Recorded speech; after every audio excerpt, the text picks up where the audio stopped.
I was totally looking at the wrong screen.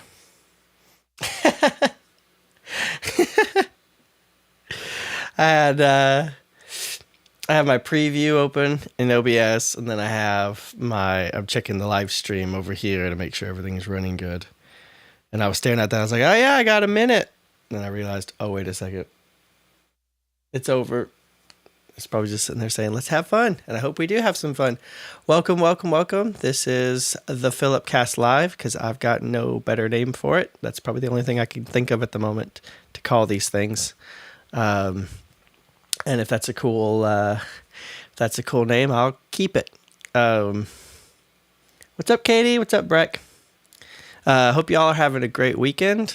It's my mom's birthday, so I'm going to keep this one brief so I can go hang out with my mom. But I thought I would jump back in here. It's been a little bit. Took a bit of a break just to kind of check things out, and I'm just excited to jump back in and walk through another project. And then I got some fun little tools and some things to mess with in the studio that I'd really like to play around with and show some people. So soon we're getting ready to head out on a big trip, Lord willing, this Monday, I think, and heading to Texas and going to a couple different places. I'm just really excited to try out some new toys and things that I got. So maybe after that trip, we'll jump in. That'd be kind of cool. Let's see here. One note too, I'm using OBS 28, the update 28. And so if something goes terribly, terribly wrong, I'm going to blame OBS or Facebook or one of these places. So far, so good, but the quality may or may not like pop in and out and do something weird. So if that's the case, bear with me. But yeah, so a little bit about this project, Sweet By and By. This is the very first project that I completed in my, what I like to tokenly call the Punk Goes hymns. If anybody knows the whole punk goes pop kind of genre, I guess it's, these punk bands playing pop stuff, so like Memphis Mayfire covering Taylor Swift, just that kind of dynamic I always thought was really cool, because sometimes you get songs like, for instance, Mayday Parade covered Now You're Just Somebody That I Used to Know. And it if I'd never heard the original, it would just be a really awesome Mayday Parade song. So I was like, that's really cool. And then I think there was a couple other ones that were just like perfect for that type of, genre flip. So I was thinking to myself, I was like, this would be a really fun it'd be a fun test, just to kind of try out my producer, engineering, creative chops. And then two, some of these songs are simple enough that you can just punkify them and it's just ready to rock and roll. And I think that's really cool. This was in that vein, but this was my first one. So I opened it just to kind of scan through this project earlier, and there was like certain plugins that weren't working, or there was like instruments that are no longer available that I upgraded and they're messed up. So I will say, if there's something pops up and it's weird or whatever, I might just figure out what was going on. But yeah, hopefully everything's running good. Fun's like a small update. I don't know how many people out there know like fiber internet and like AT&T fiber, and I'm sure Comcast has it, and there's a couple other places.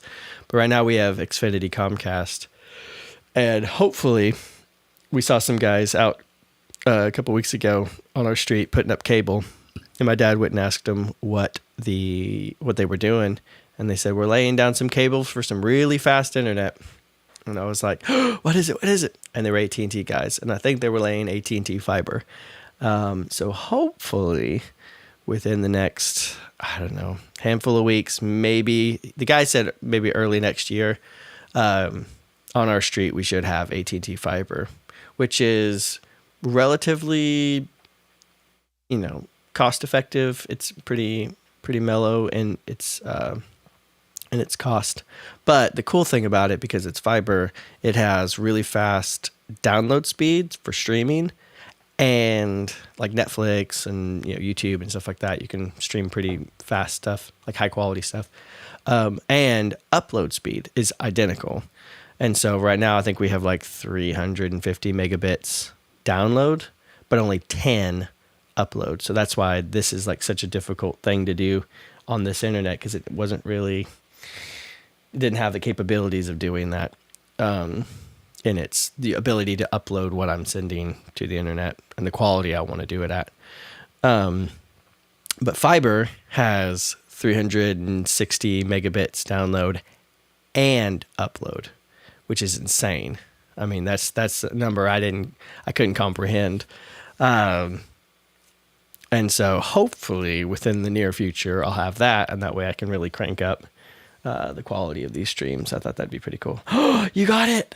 You like it? You like fiber, Breck? Because my brother has it at his place, and like I was tempted to grab my rig and go over to his house, and and just to do it like a test stream, just to see what I can get this thing working, see how I can get it all set up. And I'm still looking around. We're building. I haven't posted anything because I guess it's kind of like something we're just doing here at the house, at the Birdsong headquarters. But we are building a studio/house apartment for Benjamin, Heidi, and a studio basement for me. So that way I can have a full-fledged studio, kind of in a more separate environment, which I will probably bring all of this over there and do streams from the studio, which would be awesome. But I think as one of the upgrades to whenever we move over there and get everything set up, which they just put down rebar and they're about to put the concrete, so it's going to be a while. But I'm keeping my eye out for like the Mac Studio or just something like that, because this computer really doesn't like running all the stuff I've got plugged into it. So again, I'm looking at all the priority. I'm looking at the priority list, and I'm just going down it and looking at all the different things to make streaming good, but also like just studio work in general. But all that to say, without all the hullabaloo, I sent out a message on Instagram and Facebook, so hopefully people don't miss it. If they want to come hang out, say hey. And if not, that's totally fine. I love archiving these things so that way people can go back and check them out. But on that note, I'm going to do a quick audio check. Yay! Hopefully it sounds good. I'll flip it over and we will check this thing out. Wahoo! All right, let me check some more things real quick. Everybody.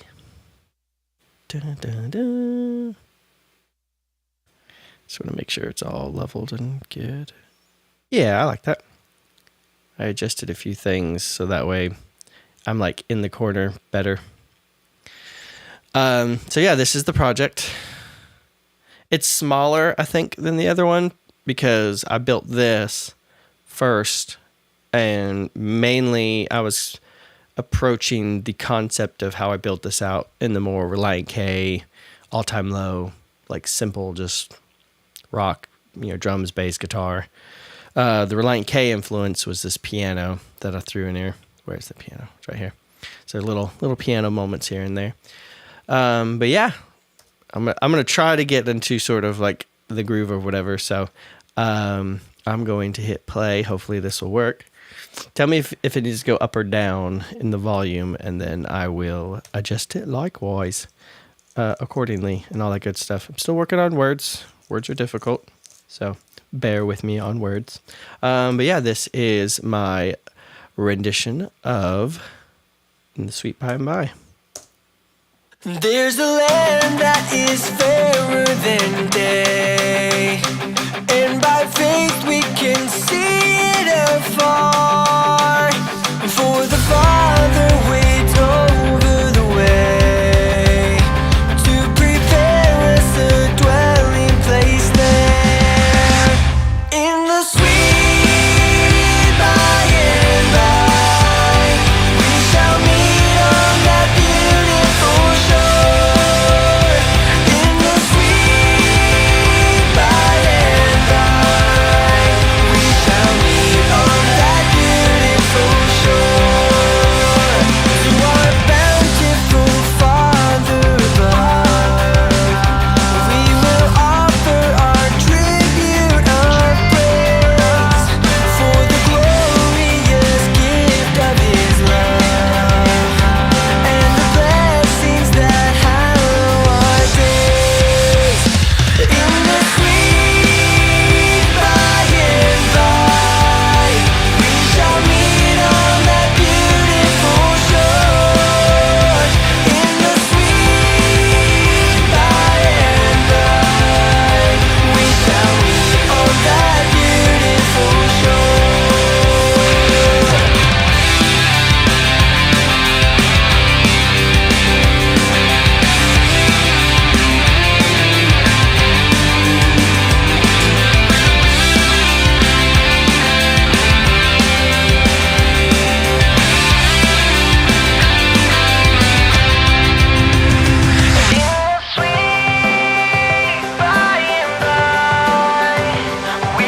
meet on that beautiful shore.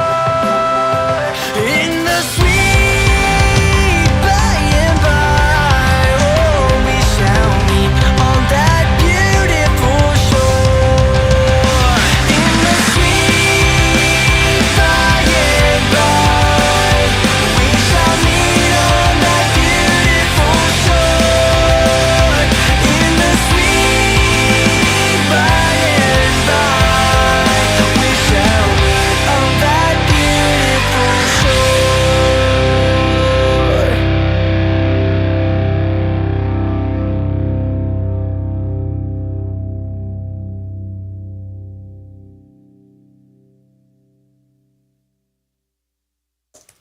Yay! That was really, really, really fun to make. Let me adjust this real quick. Get that out of the way just a hair. Yeah, all right. Like always, we'll jump in up here at the drums. So I had to refreeze these because I think this is an old project. The original that I made, the first like mix one or like the demo one, was from 2017. Yeah, I had sat on this song for a long time. Yeah, so let's see here. Let's dive in. I think I have a trigger. Yeah, I have a trigger running for the snare, but I automated it on and off because it was getting signal from the snare track and triggering a snare drum, but the signal was across sticking, that little clicky sound. So let's see here. We'll just do electronics. Just that. But if I hadn't have muted the other trigger, it would just be snare, snare, snare.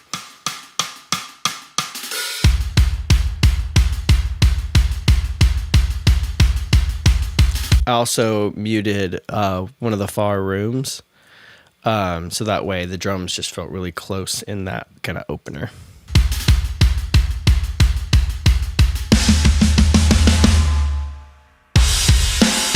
That way when the chorus hit, they all just kind of explode.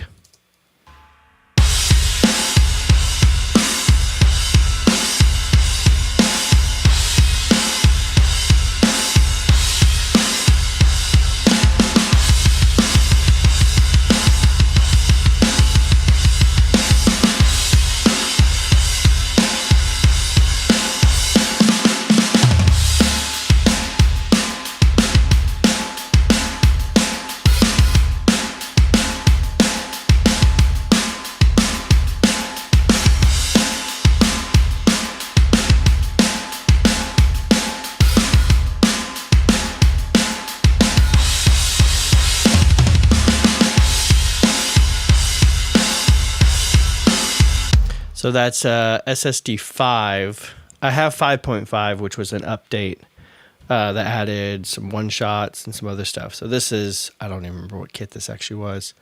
Just a nice good old-fashioned rock kit. Same type of split out on all the different elements within SSD. Did some automation again going into the second verse, turning on and off this kind of far room. I'm going to listen to what it sounds like. So whenever it's just playing, man, I just was always destroying my drum room mics. I don't know why.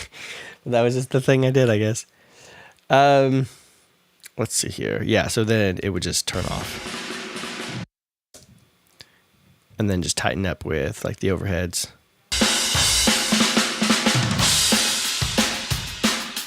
Because if you take away that depth, the more reverb you add to something, the further back it pushes into a mix, which is good for like if you want background vocals to be like behind the lead, dry up the lead vocal a little bit, and then push some more reverb on and delays onto the background vocals, and that kind of adds the separation. It's kind of like if somebody's talking on the other side of a room and then somebody's talking right next to you. You're going to hear it, but it's going to be that reverb, and that distance adds kind of a layer, some perspective and stuff. So killing that far room mic allows the drums to kind of tighten up and feel a little bit closer in the verses.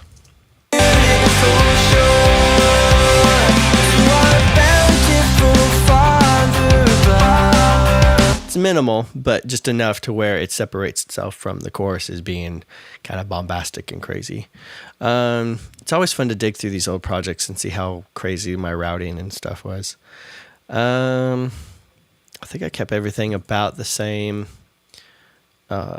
as the other projects, because again, this was my starting point, and then on the When We All Get to Heaven and Blessed Assurance, it just kept evolving and growing and being more sophisticated and whatnot. I'm genuinely afraid of opening up Trigger because sometimes it causes Cubase to crash because I updated it and then it went all weirdy on me. But the kick trigger, again, what I'm adding, so play the chorus.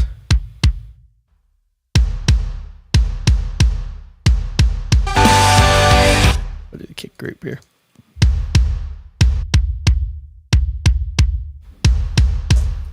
See, I'm triggering a room mic. So same thing, just adding whatever SSD wasn't doing very well. Trigger's really good for just kind of throwing in that extra little bit. Because that's part of it too, is like, I think that's what a lot of producers will do when it comes to adding triggers and adding samples and whatnot. They are trying to augment what they've captured and create something bigger. And so, for instance, you know, if you got snare in the overheads and that sounds good, if you turn up the overheads, you turned up the snare, but you also turned up everything else that's those mics are capturing. So if you like that sound of what the snare sounds like in the overheads, but you just want more, you grab a sample, you grab trigger, throw a nice room or overhead sound, and then as you push that up, then it just to the ear, it just sounds like the snare is louder in the overheads. And so I'm taking that kind of approach to this as well. So that way, I don't know, I'm not just always just putting my favorite snares or the biggest bombastic ones. It's actually like listening to what I have first, and then how can I kind of push it over the edge just a little bit. So yeah, the kick is adding that. It's probably similar. Can I unsolo? Well, kind of, sort of. Snare group.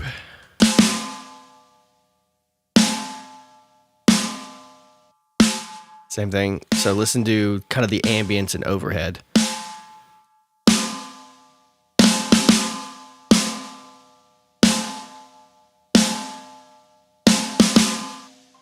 Yeah, see, same thing. Toms. Really like this plugin. This plugin's really nice. Same thing. Just kind of Lots of compression. Really quick toms. Again, editing those on their own individual group with gates and whatnot. And then on the group channel, just doing a little extra boosts and things, which is probably not what I did on this track. I probably did a lot more. It seems pretty straightforward. Yeah, on this I didn't do too much. I really like this plugin because it's an up and down words compressor. So you set your threshold or your compression strength on the top level, which is pushing down. So if you have loud transients and loud noises, like this. So it's compressing down. But if I bring this up, it'll get louder, but you'll hear the tail.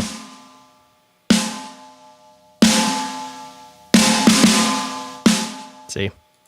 This plugin is awesome for that because a lot of times when I make a mix, you add all this reverb or you add, room tone, and it just sounds awesome soloed. And then you drop in guitars, bass, vocals, synths, piano, tons of other stuff that eats up so much of that reverb sound because the reverb is very small in that spectrum.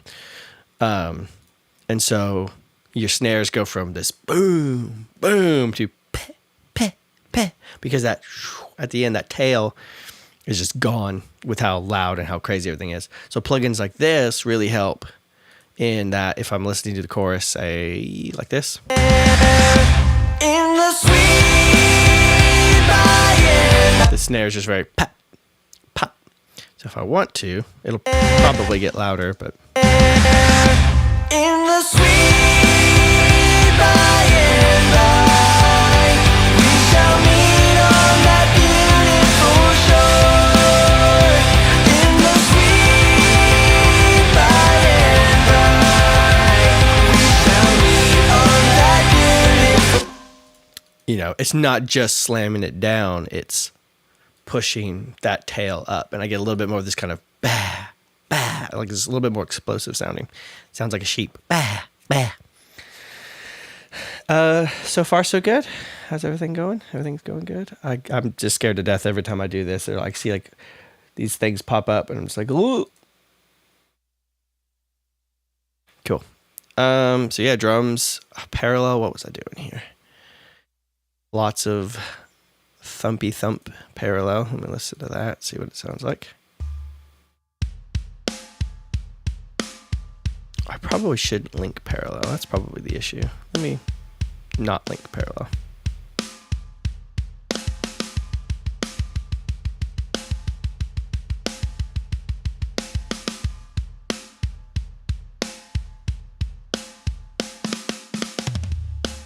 Yeah, because it's still going to go out. Yeah. Maybe. I'll just try it for now.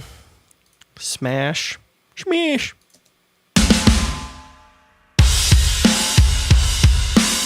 Saturation knob.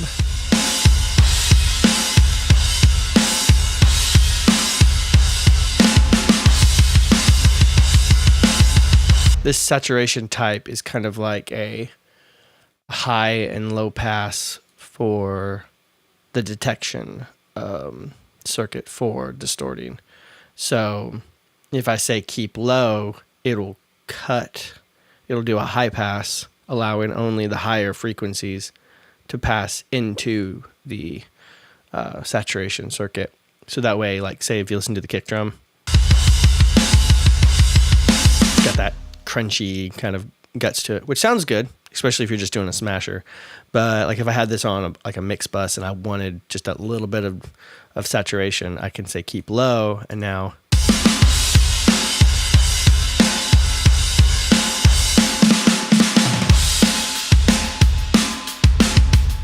even the bottom of the snare kind of cleans up a little bit.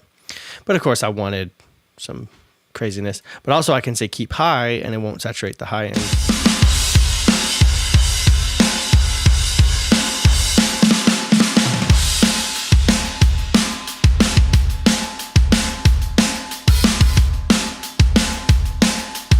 And then neutral is just a full spectrum. What else do I got on here? cutting a lot of these just low mids. This is probably at the same place. It almost is. I'm cutting. Oh shoot! Yeah, I'm cutting a lot out of that. But you can get away with it on like mixed buses and stuff. Just got to check phase and whatnot, which I probably didn't. So that's probably why the drums sound the way they do.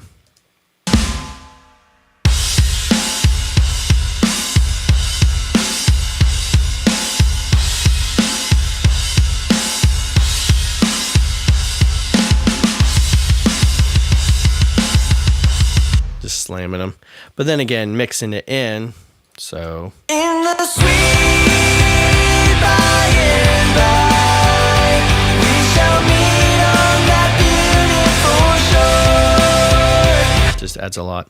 Also, I had this project when I first started it. I started it on a computer that could not handle a lot of real-time processing. So I printed my reverb, and I don't know what that sounds like.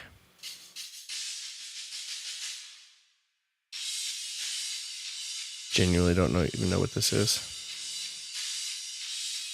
And I just added at the top end for some sparkle. What is this? I try to do like a...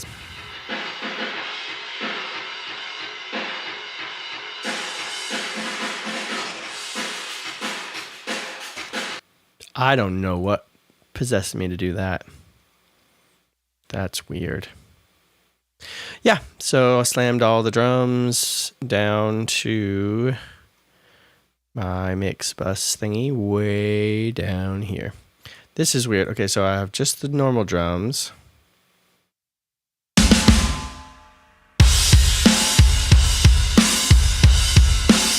Those are pretty good. Limiting them. Not really. That was more just for safety. I should turn that off. That'll help my CPU. Turn those off. They're not needed.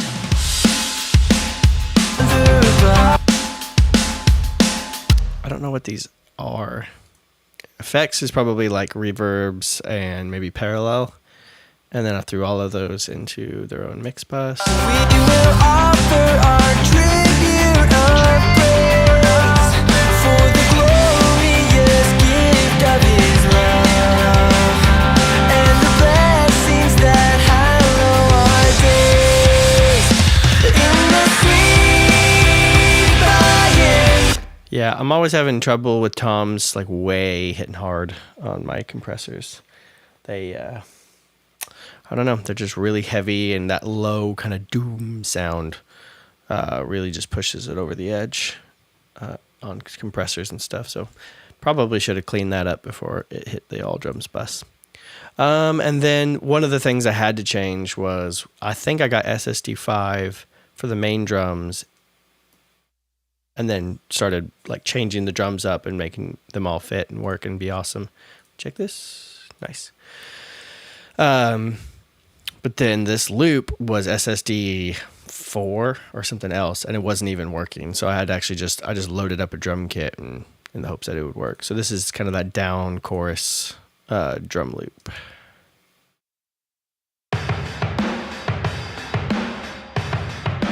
Camel Crusher, that doesn't work anymore.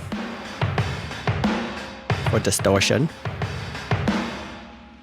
Then I added this guy. I need to use this guy a lot more because it's got this punch parameter that does wonders on drums. So I got it on limit, and the attack's fairly fast. Slammed, probably. Yeah. But the mix is at 50%. So that way, it's just really slamming, but I can control that, especially if I just have it on the one bus. So this isn't routed out to anything. There's nothing here. And I think there's one thing I did on this. So like say in the mix, and I think I just soloed like these. So let's see what that sounds like. If I just play the overheads in room.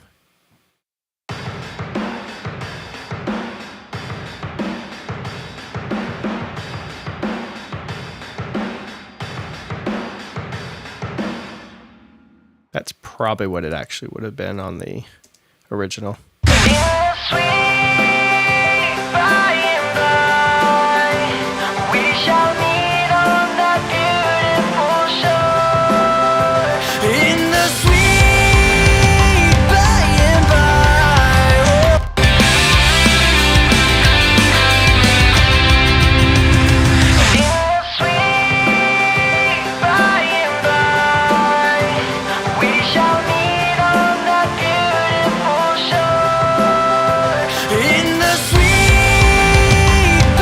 Something like that. I just wanted it to sound, again, like I was just soloing.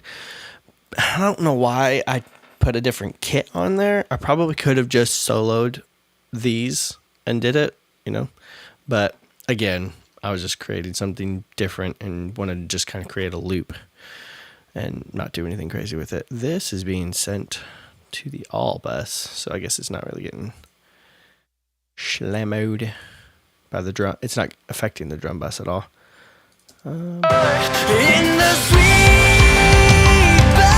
Yeah. So it's a fairly straightforward process when it comes to drums for me, at least now. I kind of get in a rhythm of picking a drum kit and then just doing little things. I'm working on just doing little things, and then if I need to go overboard, I can without going just straight to overboard. So that's drums. If you have any questions, leave them in the comments below, and I will do my best to either reply there or in another stream do like a Q&A on some of this stuff. So moving on to guitars. Let's listen to what these sound like.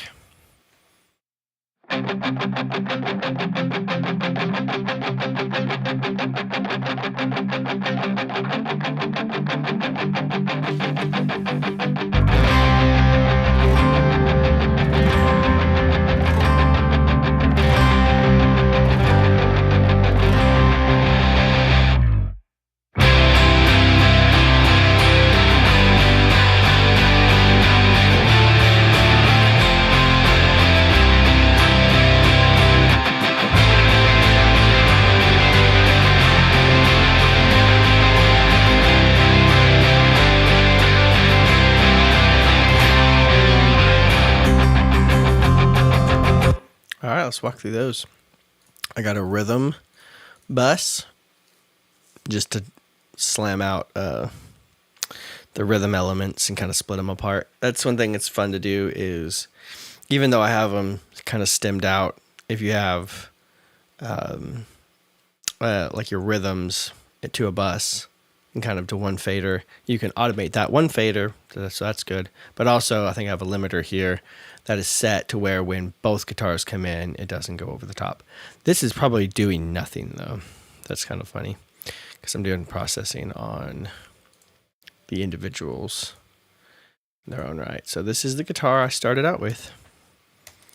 And I don't know if I played this on the PRS. I think I played this on the Les Paul, because one of the fun things I was doing was when Benjamin got the PRS, he didn't play the Les Paul as much anymore. We didn't take that on the road. So I took it and put it in the studio, put really, really heavy strings on it, and put it in drop C. So that's probably what this guitar is.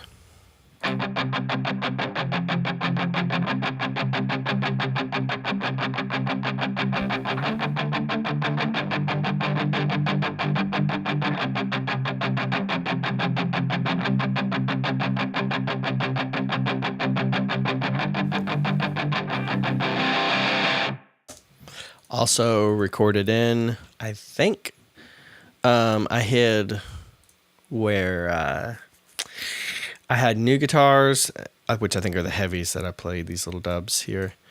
But I don't know if I use Helix or something else on it. I can double check here. I probably played these in because a lot of what I was doing was I was just grabbing Benjamin's, his pod, and undo visibility change. There they are. Ta-da, ta-da. Let's check. Yeah. Oh, yeah, I did use Helix. Whoa. Oh, but that probably is on the new guitars. Let me check the old ones. Yeah, so these I printed in, so I don't think. Yeah, so the solo, all that kind of stuff was all in tracked in distortion. And then I got Helix, and then like I did again with When We All Get to Heaven, I did the same thing and just redid some stacks and added those in. I must have done a lot more new guitars, unless I actually re-recorded them. I might have actually re-recorded them. So these might have been the originals. Let's listen to them and just see what they sound like.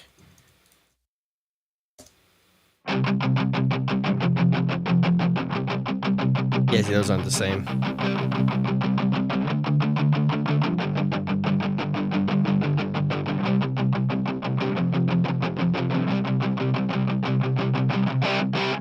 Yeah.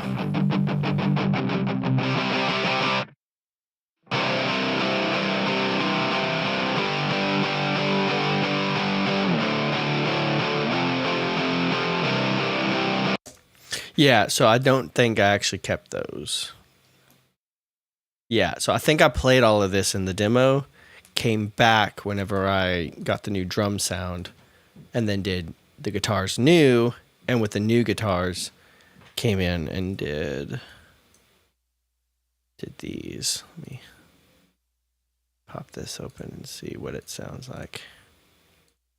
There is. Yeah. And that is a Marshall Plexi Brit with way too much mid.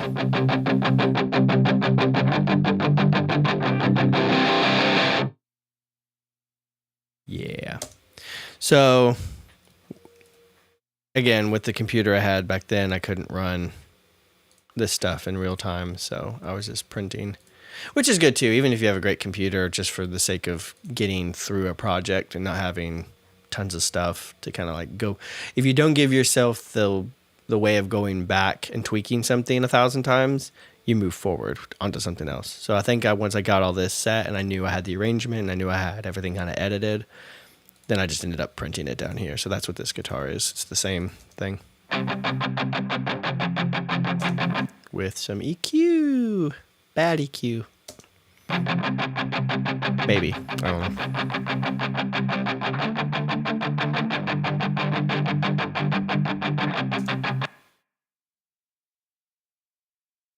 Nice. Taking out some squeaky stuff. I use a different EQ to do that now because it has a spectral thingy on it. Oop.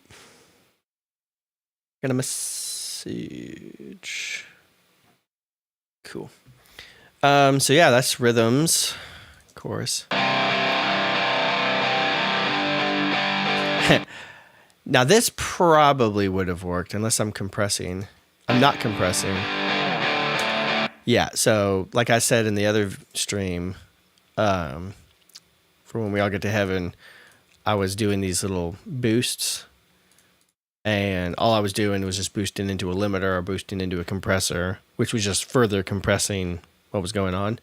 But this actually is working, I think, unless I've got compression. Well, I got a limiter here, but I think that was just at the very, very end.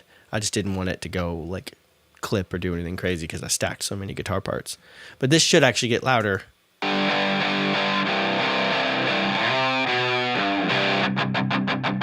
And the reason I did that was because it basically, go back. Basically I had a quad with guitars here. So these are the heavies. We'll push these back down. These are the heavies.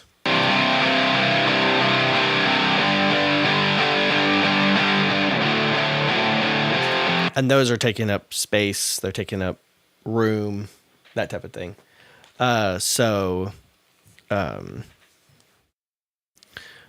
they're loud together. So I have one single guitar that's this loud, and when I bring in this one, it gets louder. So I just had them both like kind of mellow together.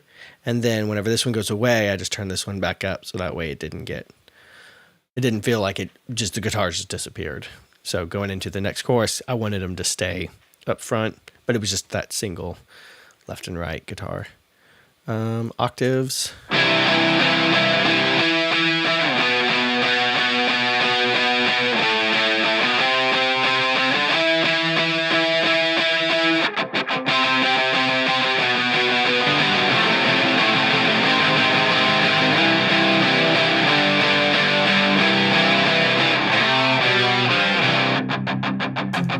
And then I think when I did the heavies, let me see if the heavies, or what are the octaves doing?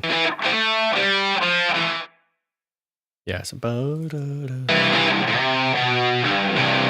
I stacked the lower lick on the doubles, and then added a harmony in the octaves, which was really fun. And then this little guy, Arpy.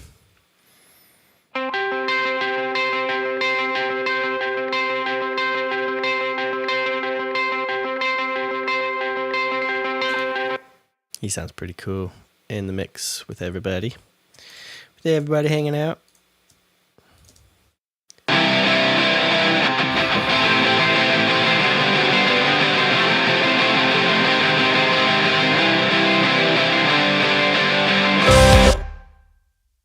And then I don't know what this is.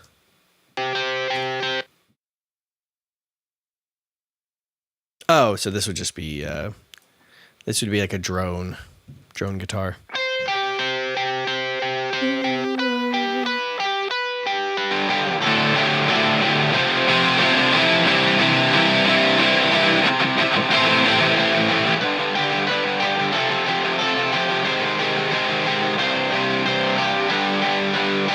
Again, probably coming back and adding these. Picky.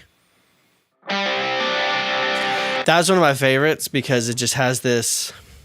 We did this also whenever we did reality. At the very last chorus, if you listen really close, when the drum beat changes after the breakdown drops back in. I know you're my reality. What's the point taking a stand if you won't even stand with me? I need someone that gotta. If you listen really close, there's a guitar that has this sound. Which hopefully in the future I'll actually be able to pull up the reality project and show all of that kind of stuff, which we had some fun making some crazy stuff for that. It was really fun. But that kind of like droney rock sound, so if you hear it in the mix, in the context. In the sweet by and by, we shall meet on that beautiful shore. In the sweet by and by, we shall meet on that beautiful shore. To our bountiful. Yeah, and then the ARP thing turned into, which is what I believe is at the beginning. Oh yeah, so this is the beginning.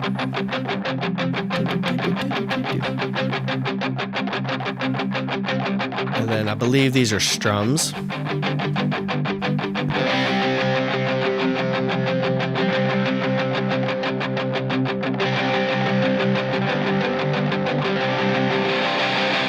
Again, just trying to keep it that rock and roll sound. Second chorus, kind of the same thing. Let's see what it does. See, I love doing that kind of droney stuff, especially whenever there's a lot going on. So let me mute the vocals. Where's the vocals? So if I mute the vocals.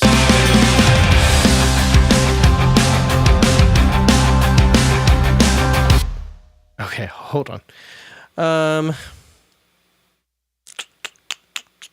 Let's see. Where are these going? Oh, the all. Yeah, we'll mute those real quick too.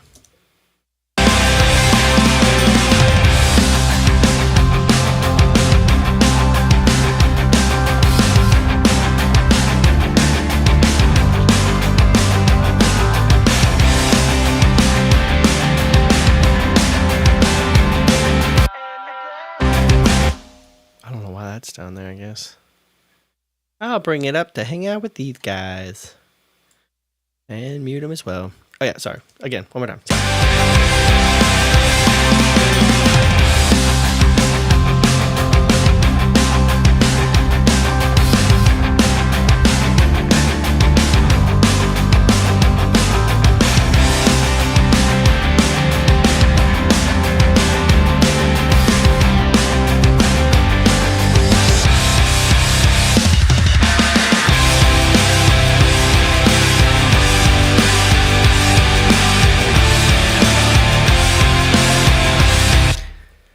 One of the fun things about going through these is probably after I get done with Blessed Assurance, I'll do a Blessed Assurance walkthrough again. That was one of the ones I did over there in the setup that was terrible. But once I do that, I'm probably going to release the instrumentals. I'm going to make instrumentals of these because they, that way you kind of hear the stuff that's sort of underneath all the fun vocals, because the vocals are cool, but I love listening to instrumentals because there's things that you miss and they're like almost on purpose. They're there to just fill in space and just to fill in some stuff. But like this little booger.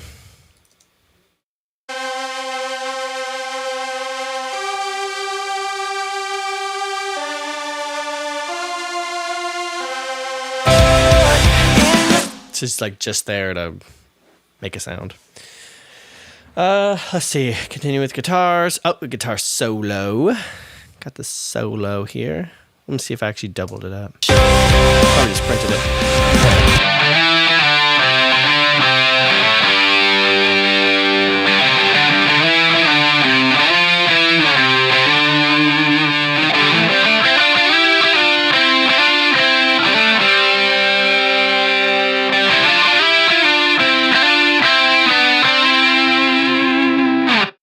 First solo. First rock and roll solo. I love working in this type of spacing too, just because that way it's all just there, good and ready to go. Let me make this the same color. Not going to save the project because I'll tweak stuff and I don't want to do that. Yeah, picky guys. Those guys all jump in there. Dropping back in on the new part of, where is it? Is there a guitar bus?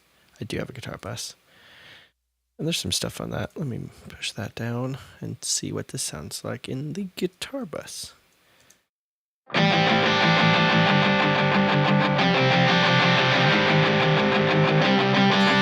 I'm just addicted to that tone, or that timbre of a chord.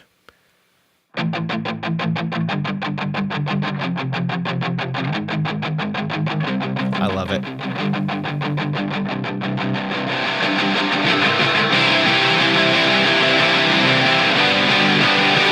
Then I had to go double time at the end. But yeah, actually, I just realized that. Let me jump down here and check this out. So just some top and bottom EQ, some more compression, de-essing, some 700 to kind of clean up a little bit of that kind of sound. Pulling a little bit of mud. I probably could have added some top end, some cleaner top end or whatever. And then this is just a slight boost to get it a little louder. And then I turned it down, so I don't know why I boosted it if I was going to turn it down. Yeah, and that's all the guitars. Except for this guy. Acoustic.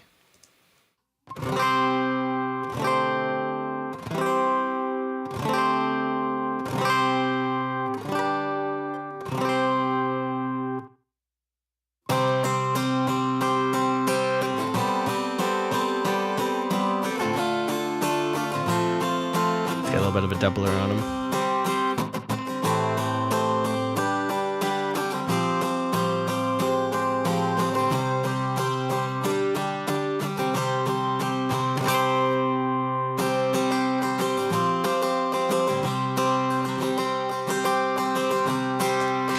So what's cool is if I do that and then like vocals and acoustic. our tribute of praise for the glorious gift of His love and the blessings that I got acoustic version. So yeah, that guy just plays all the way through. Again, did compression, and let's see if I did like boosts and cuts. Nope, that's pretty straightforward. With this, I don't think I did too much. I didn't do a lot of automating back then. Yeah, so that's guitar, and then bass.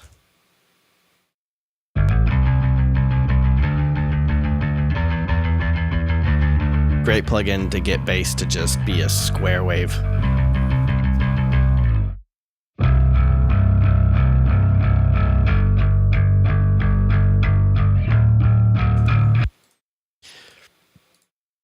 And some compression.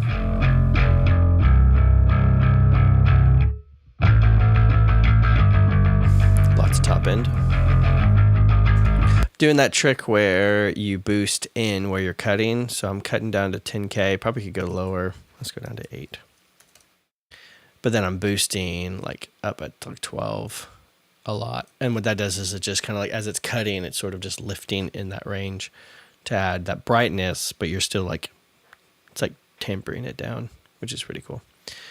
Kind of putting a pillow over it. That's morbid. L2, L1. Taming peaks. Lots of pick attack.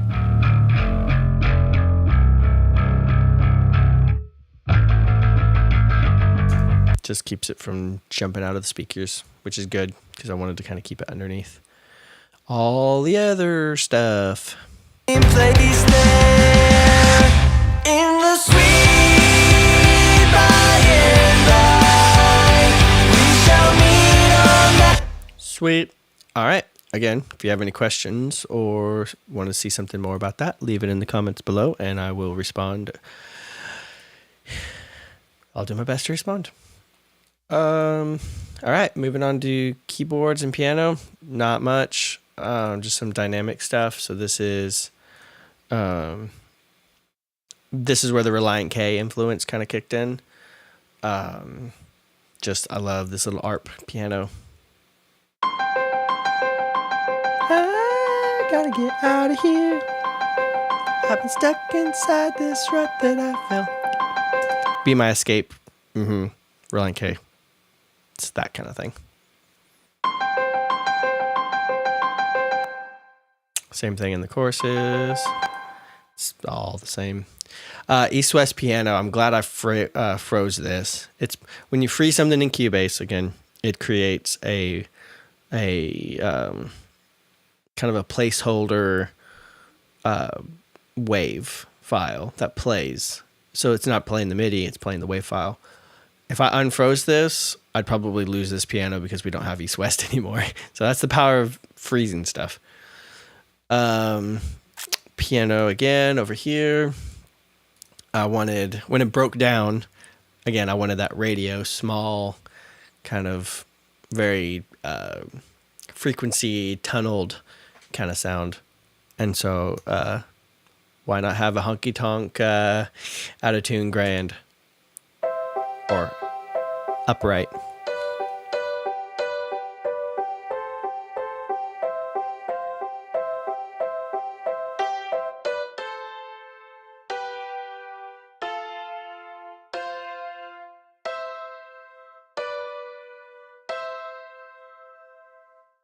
Yeah.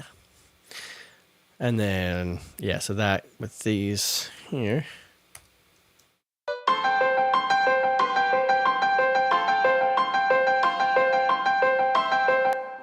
Just to make that.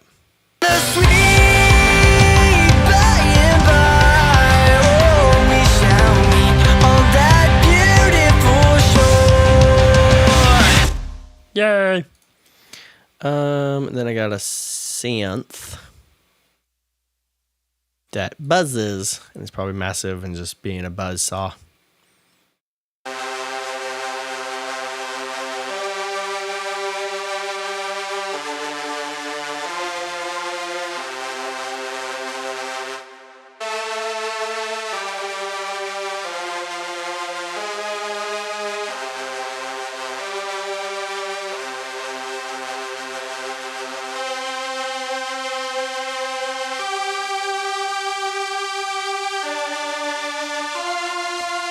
Now, see, the weird thing is I probably could have thrown a tape plugin on there and cleaned that up a lot.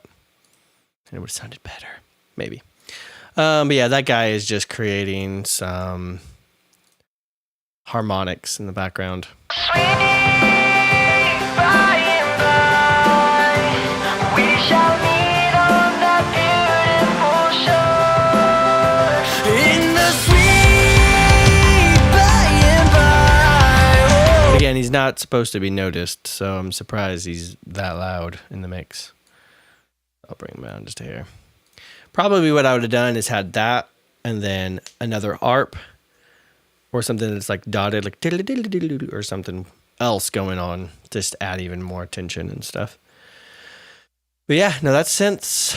I don't have do I have a group for that? Nope, they're just all going to all.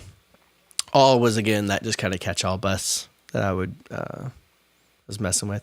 I don't know if I made that originally, because back when I made this track, I don't think I knew about the whole bussing and everything except vocals.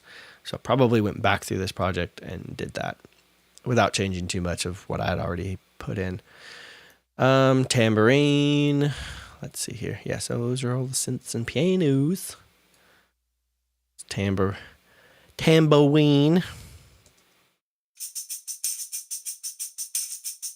I do think I played this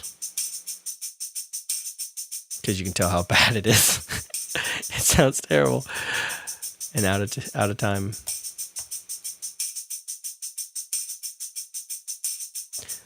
But it's got that kind of thing going. Didn't do the whole split with the doubler trick, which probably would have helped. Adding a little bit of reverb to that way it kind of stayed back in the mix a little bit. Let's see. In the sweet by and by, we shall meet. It's kind of trippy if you go back and listen to, like, if you just have a playlist of like pop music and you just listen to 30 seconds of each and just kind of skip through. Man, tambourines are mixed really loud and stuff. So I'm always nervous to have a tambourine too loud in a mix. But I'm working on cranking it. Sweet. Some background stuff. Some whooshes. I like whooshes. Yay. Those are always fun. Good tension makers. But then to differentiate the cuts from the first chorus and the second, because I like those pauses. This one has a drum fill, and then it has this little booger in it.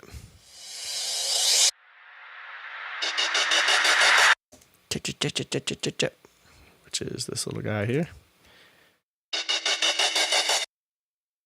And then with the fill,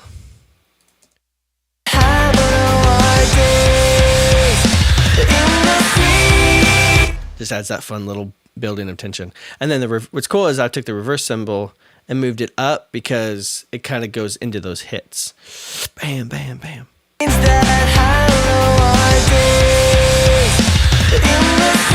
And then the other one, so it's like layer, movement into the next spot. And just really separates it from what I did before. Same thing, just kind of creating that tension. And then brought it all back again, going into the very, very last. It's the switch.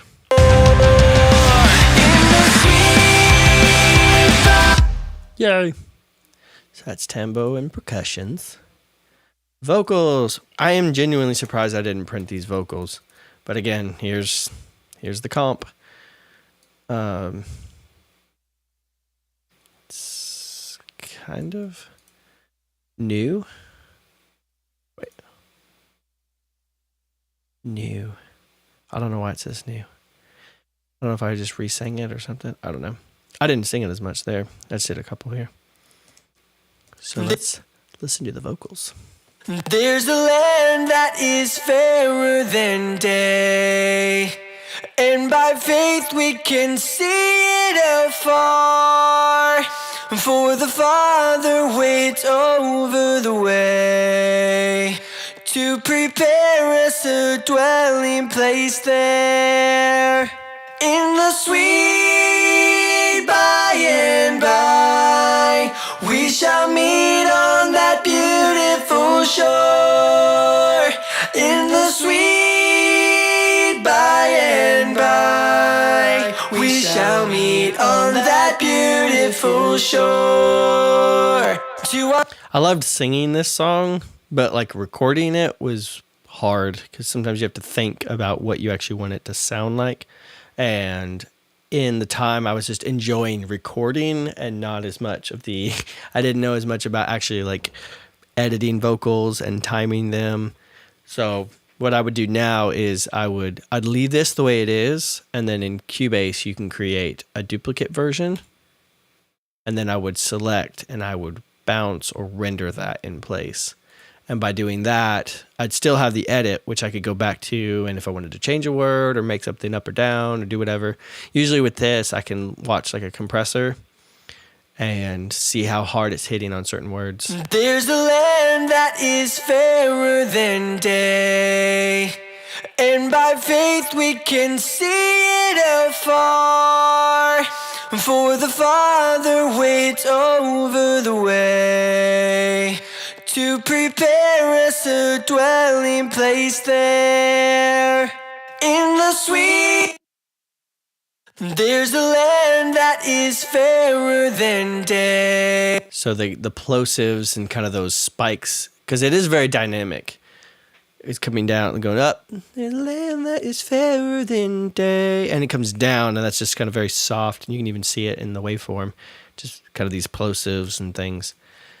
You can even tell I went through, if you look up, and I was about to point at the screen. If you look up here at this volume window, as I go forward, you can see them changing.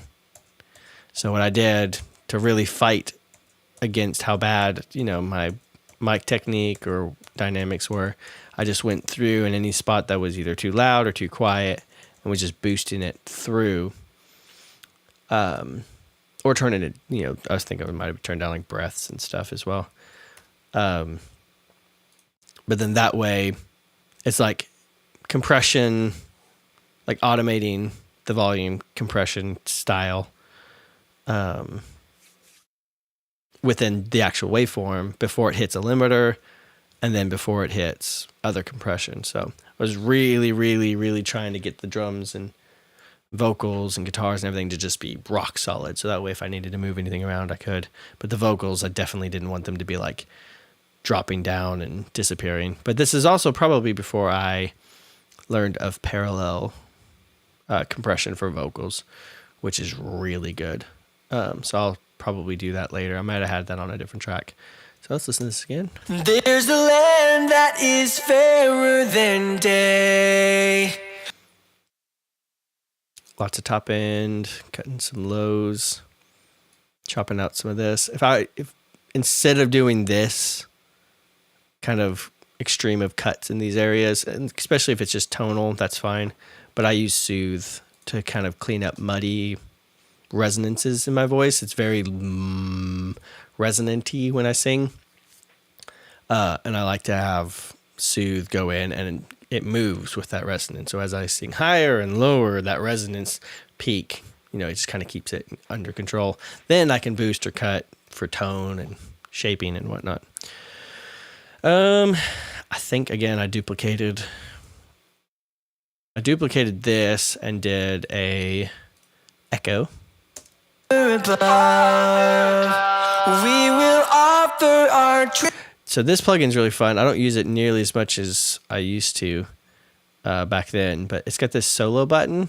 And so if I unsolo, so let me just listen to that track. tribute of praise. But if I hit unsolo, Tribute of praise. wait a second. The dual mode. What is? Oh, it might be this. Bandpathing. Oh, wait, hold on, wait. What am I doing? Oh, no. Oh, here it is. Here's the EQ. So that's doing that. But if I undo that. Father above. Okay, yeah. So this is doing a little bit of band passing at the distortion saturation stage, but this solo button solos that section. So this stuff down here, if I hit solo, I can hear what it's doing. But in so doing, I can just get distortion. Tribute of praise. Tribute of praise. So I just kind of clamp down because it's being cut down here. And then at the end, I put the guy to really, really make the band pass. Tribute of praise. And then one of the things I did, going back to make sure, bug, go away, was I printed reverb. Just a short reverb. Don't know what the second reverb is. Probably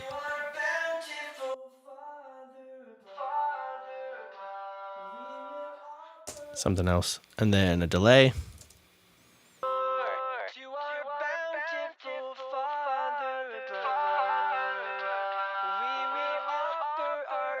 Because I was sending all of these vocals to the same delay send, the same effect. So I'm trying different things now, like putting the plugin or the sound I want directly onto a track, making it 100% wet, rendering it, and then that way I have unique reverbs and delay throws, which that would have been more of a delay throw type of effect for these echoes.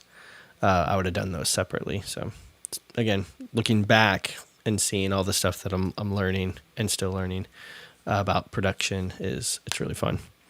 All right. Yeah. The choruses, I believe, are the same build, maybe a little bit more top end, but they look like the same build. Telephone, these guys were fun. Same thing here. Lots of distortion. In the sweet by and by, we shall meet on that beautiful shore. So I took this guy and made the telephone here. That way I didn't have to rebuild it all. And then this looks like it's the same chorus element, but I maybe just was hitting distortion harder. I don't know. Let me listen. In the sweet by and by, we shall meet on that beautiful shore. In the sweet by and by, oh, we shall meet on that beautiful shore. I'm all angsty about going to that shore. In the sweet by and by, we shall meet on that beautiful shore. Also, I did, as you can hear, I did put more of that auto-tune sound. In the sweet by and by, we shall meet on that beautiful shore. In the sweet by and by, oh, we shall meet on that beautiful shore. In the sweet by and by.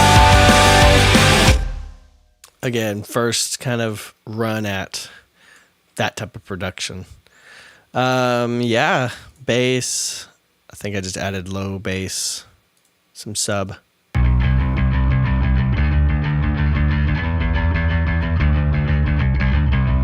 We'll try different things now. A de-esser for the group, and then some kind of low stuff. Is that hello again? That sound. In the sweet by and by, And then some Kramer for distortion.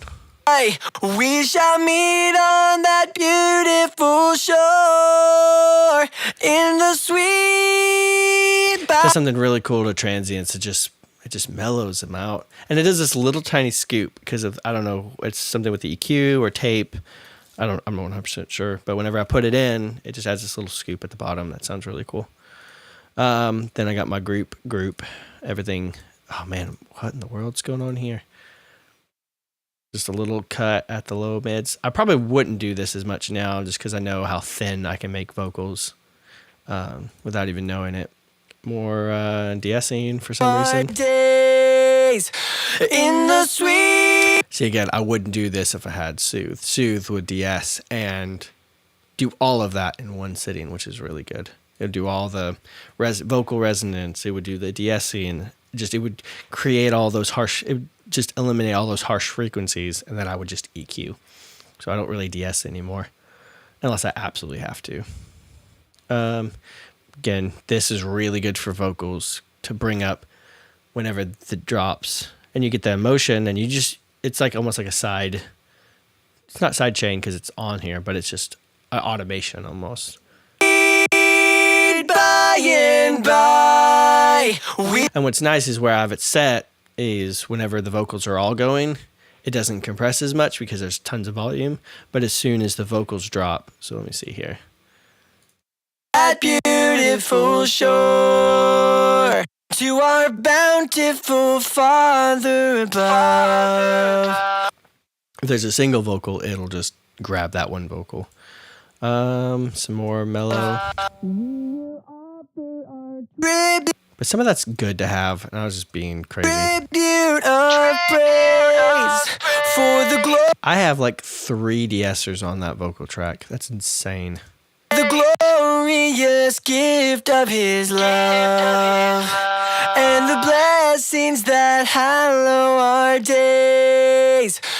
There's a lot of sweet by and by stuff, which is cool too. On this microphone, I have some compression, a little bit of EQ, and then in OBS, I actually have the Soothe plugin on this vocal, so that way when I talk and stuff, it doesn't spike and sound bad. All bus. Let's listen to what that sounds like.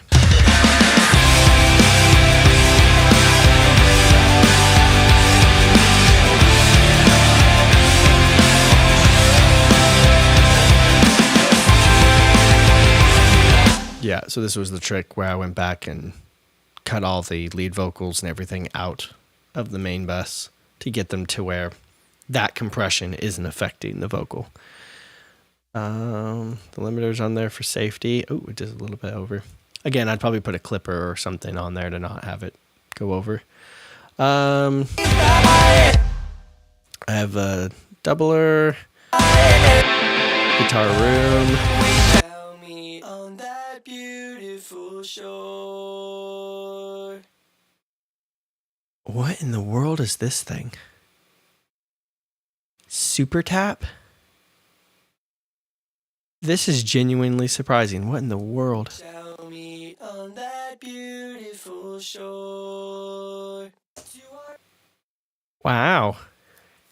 I mean, I've got some plugins that do slap delays, but maybe I just wanted something different. Interesting. Yeah, I have a Sound Toys plugin called, what's it called? Primal Tap. Yeah, this guy. And he'll do what this thing's doing. To our bountiful Father above, we will offer our tribute of praise. So I'd probably use that more, but I genuinely didn't know I had this thing. This thing's kind of old looking, but it works. It got the job done. For the glory. Just that little bit of kind of a spit back and forth. Gift of His love. Just a little bit of a slap for that. Yeah, I think that's about it for all of that. And then on the very last, so one thing I do sometimes, depending on how big the project is I will just do a pseudo or a full-on master within the project itself. So I'll mix, and then usually if I get the mix slamming and get it where I want it, I just want it louder, or I'll just do some width and imaging and whatnot. Coffee break. I make cold brew at home now, and so I'm sipping on some cold brew.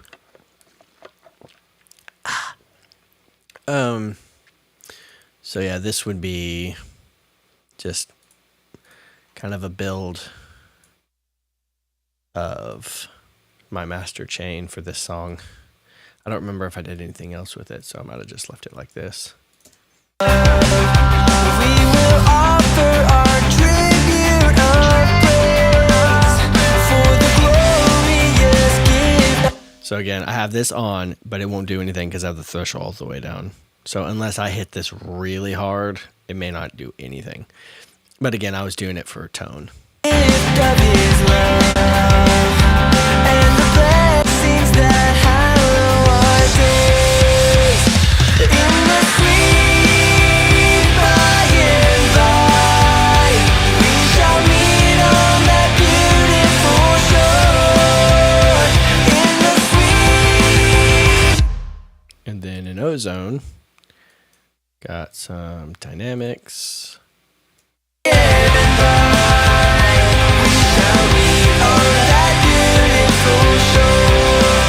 Imaging.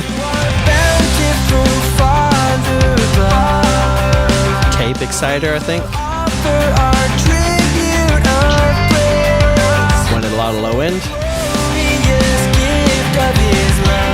That's just terrible. That's bad. I don't know why I did that. And then I was in a phase of cutting a lot of top end without realizing that when it goes out to streaming and it gets encoded into something other than 48 samples or the whatever the bit, like the resolution of your recording. If you ever see like a WAV file that says like 48K or 44.1K, that's like a weird like coding, like encoder or a way that the signal is being processed. So for like bandwidth and signal something, I don't know. I'm still learning that kind of stuff. But I work in 48K and usually I'll export down to 44.1 at like 16 or 24 bit.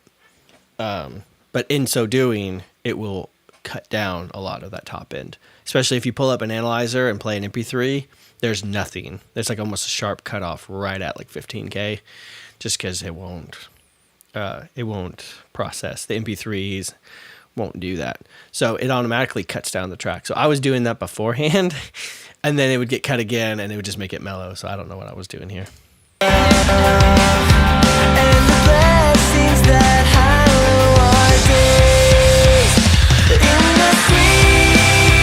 And then just a limiter at the end.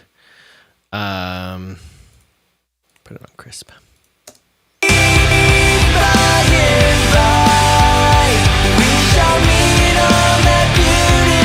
Now again, if you look down here on these lovely little numbers, you'll see it say -4, and that's just on the peaks of the kick and snare.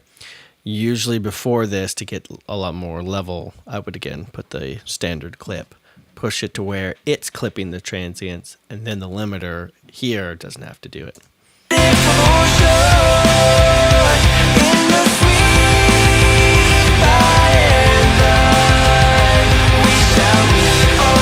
Because the standard clip, or just clipping in general on the master, is a lot more transparent, I think, than a limiter compressing the same amount.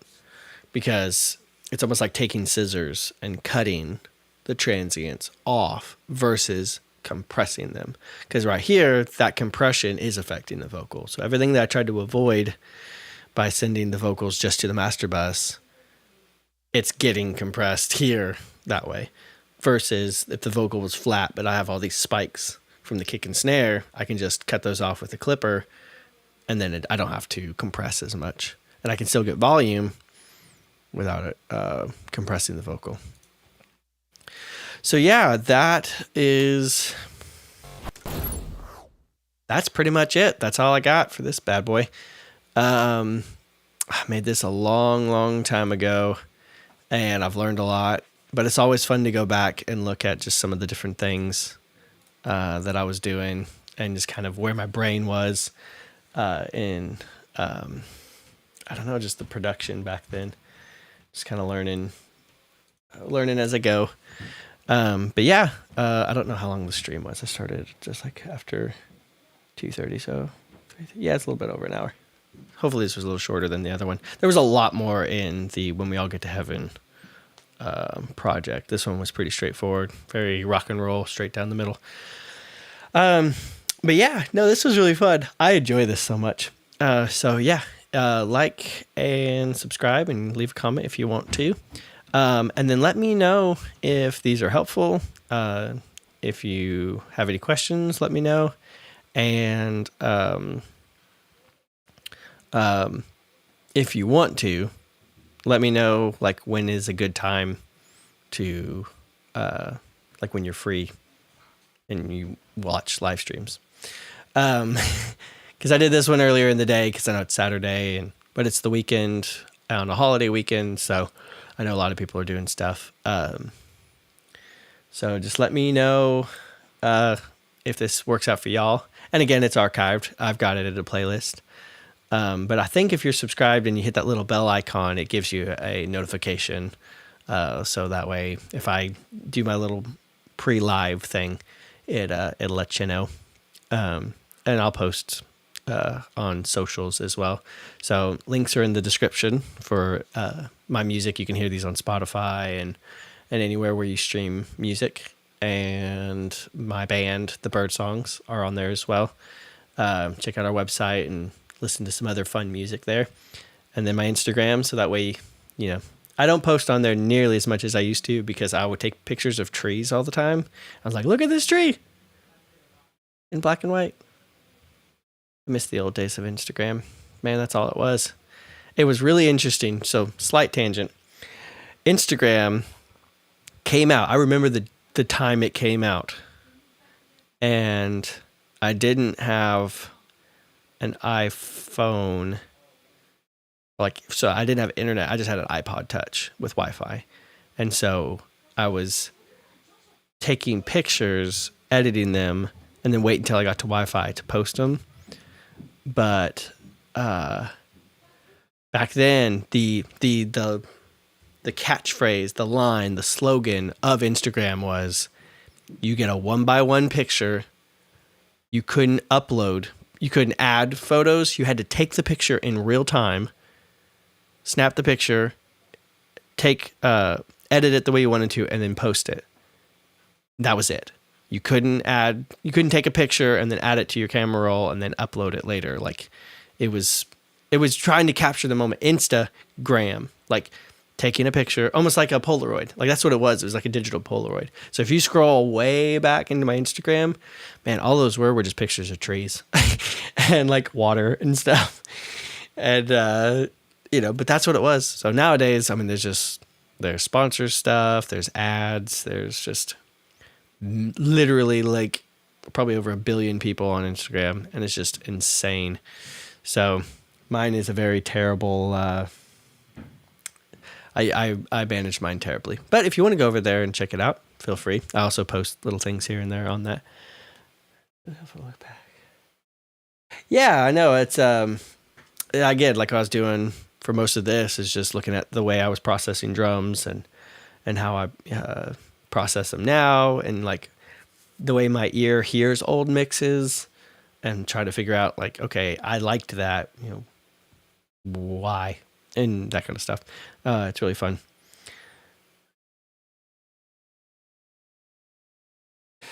Yeah. No, but that's the thing. What I loved about Instagram back then was the simplicity of it being Instagram. And Facebook, I remember, back in the day, I couldn't even have a Facebook because it was like for older people. And now everybody and their mom literally has Facebook. YouTube, same thing. I mean, shout out to the old days where it was star rating. There was like 1 out of 5 stars or whatever. And I don't even know if there was a rating before that. But yeah, it was just star ratings. Instagram, I think it was still the heart, or maybe it was something. But it was just, back then, these apps were just like for fun. And like the social element was minimal in the sense of like, hey, here's a picture in the moment captured. Cool. And now it's like you can upload like 5 and 6 minute long videos, and now it's like Snapchat, and now it's like Facebook streams and the reels and stories. It's just like everyone's trying to copy everyone, and what it ended up doing is just exploding something that was very delicate and intimate, honestly. And so now I just don't feel like people want to see pictures of trees on my Instagram anymore. So I don't do that as much. Yeah, no, exactly. Yeah, you needed an email, a special login to. Oh man, that's weird. Yeah. So whenever it became public, I was like, I want to get one. But for us that didn't have Facebook, we were the MySpace generation. We were the MySpacers.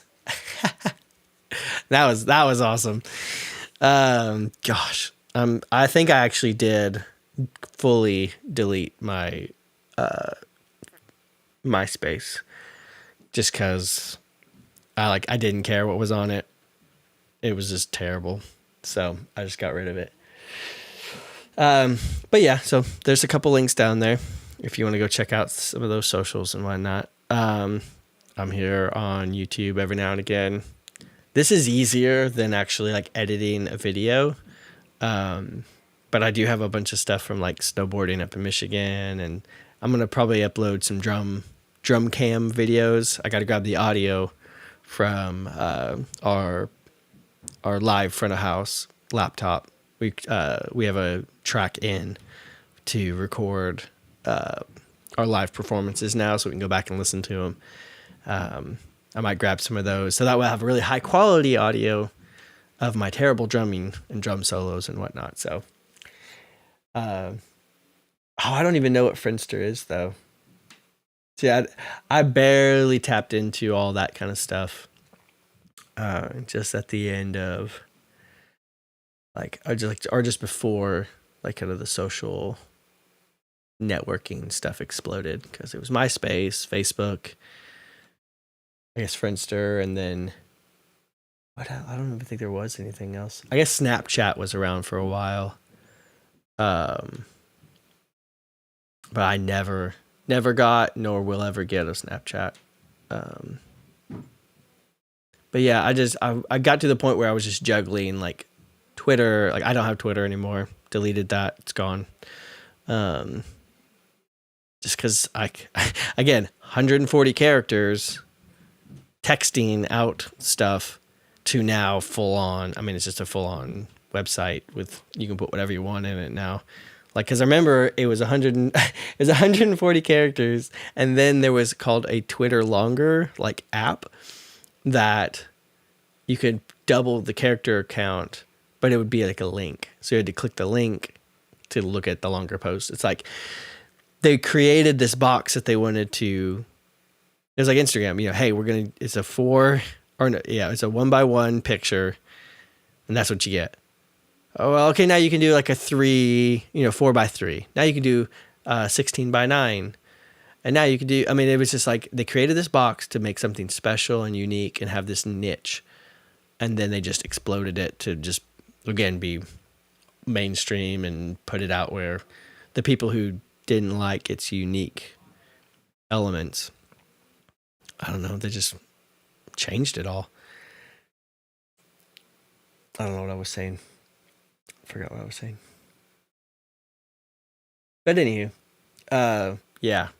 Might do some rant streams. If you guys like hanging out and talking about how horrible social media is, I'm down.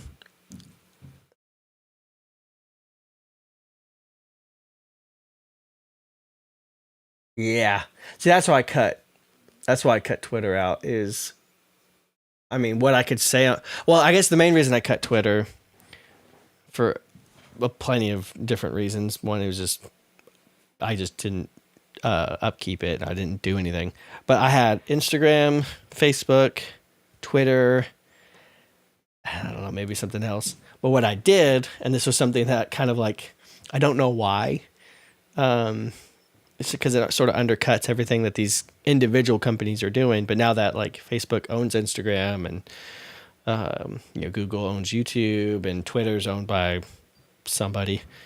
Hopefully Elon Musk soon. Oh my gosh. How'd you have 31 accounts? Daggum. I could barely handle 3. But they started having this link thing. So like, for instance, I just sent a Instagram story and it was linked to my Facebook so that my Facebook story would update as well. So what's the point of me ever using Facebook stories if I can just post on Instagram and it translate over? So like, I don't post like Facebook stories exclusively because I would just post it on Instagram and it would automatically post to Facebook anyway. So I had like pictures that I was posting and art and other things that I was doing to one social network, and it would just send out to all the other ones. It's like, why? It's this duplicate of the same information. And I wasn't using Twitter it was just there. Man.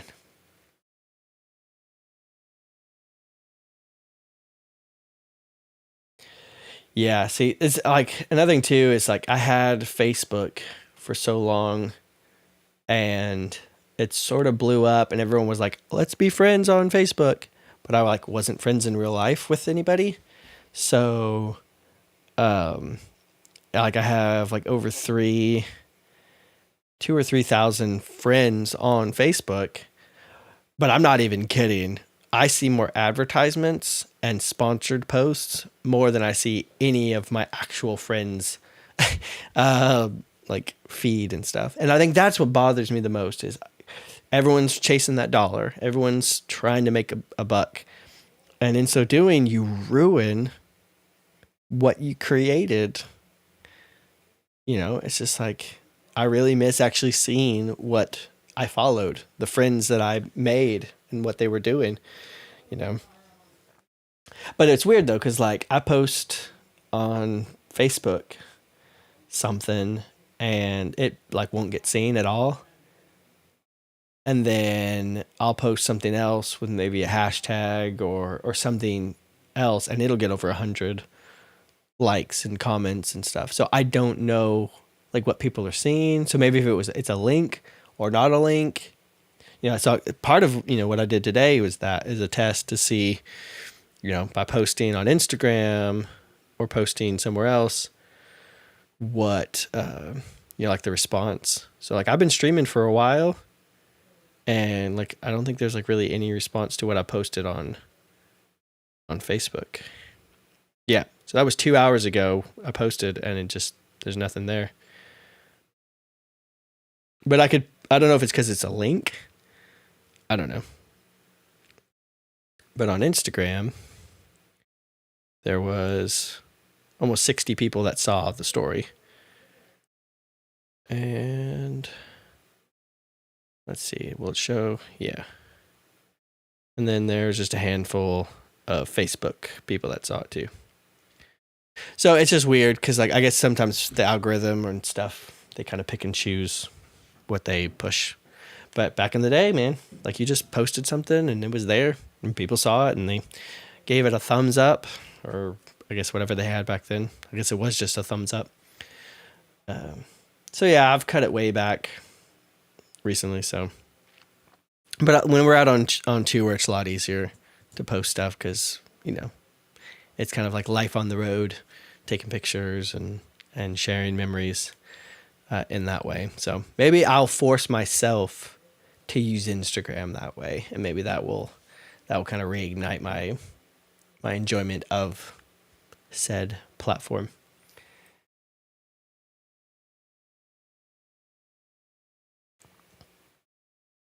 Definitely.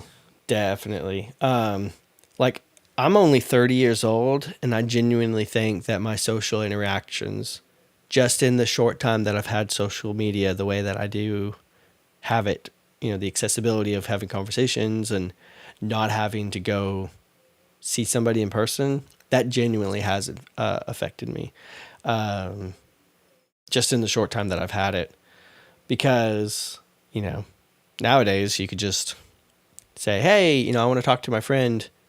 Well, instead of getting in a car and driving to their house, or hey, let's go meet up and, catch lunch or go to the park or do something in person, I'll just FaceTime you and we'll have a conversation, or, I'll send you a little text or something. And so, like, even now, like, I have a phone, but, if somebody calls me, I'll be like, hey, text me. I don't even want to talk to somebody on the phone. I'd rather text them. And so I think just that growing in a world where you just don't have to talk to people has really affected me. So that's why I kind of like doing these streams and want to do them kind of on purpose, is so that I can learn to articulate and talk to people again. It's tough. It's definitely messed up.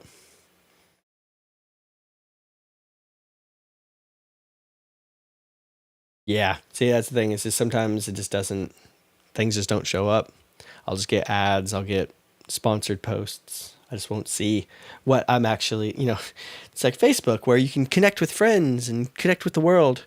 Here's all these ads from companies that paid millions to get their ads in front of you. It's like, I've come so close to deleting my Facebook. The only reason I don't is that's kind of the biggest link I have to a lot of my actual friends, like on the West Coast and in Texas, and just all over. Just there's some people that I can communicate with, that I genuinely are friends with. Versus, like, when I first got it, like, we'd go to a high school or a middle school and be like, hey, follow, let's be friends on Facebook. And I would just add. And now it's like, I don't even know who any of these people are. Like, I added these people when I was 15 and now I'm 30. It's like, I'm not friend. Like, I like, I'll hang out with anybody, but like, when you take the word friend and friendship seriously, I'm not friends with a lot of these people. And so it's just weird that I have, a social account that says that. And yeah, so I try not to overdo it, but it is fun to share with other people, like this, just hanging out and having fun. So yeah, I think I'm going to go see if I want to go eat something. I think I ate before, but it's always fun to eat again. And then go hang out with Mom and go wish her a happy birthday. And I don't know. I think they're cooking chicken upstairs.